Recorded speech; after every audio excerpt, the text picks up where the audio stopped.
En tout cas, le 10 juillet, avant pèlerinage, c'est Anne et c'est Jacques. Avant pèlerinage, c'est Jacques et c'est Anne, le 10 juillet. Mambo Lala, Blakaï, Mambo Polina, Mambo Naïf, Mambo Bofamnala, c'est ça. Nous devons rencontrer l'homme d'abord l'animé fête le 9 septembre, la Caille Kadjagine.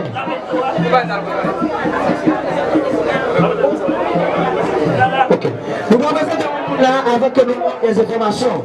Même Fazeli qui a présenté Pently, le mandat, le attention. Aïbobo.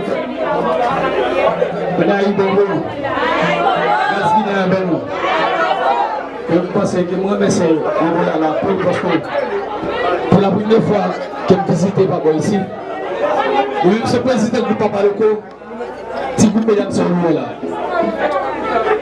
Nous avons vu ça à la petite, mais quand elle a vu un et madame Ibobo, pour là. Parce que c'est la petite première fois qu'elle va être là, après le kiosque qui va voir, et puis elle dit que c'est libre. Et bien c'est même dans la vie où elle est aussi, Mangolo la café, maman de café pour moi, on tire petit pour ça, capé non. Groupe de l'équipe plus mauvais, tirer le code d'Avia, c'est lui-même qui sortit les coups. Soit petit café au travail sérieux. Parce que vous ne pouvez pas qui va reconnaître moi.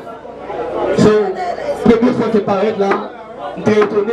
Mais souvent par rapport à l'activité, bon, j'aime qu'à sortir. Je dis, bon,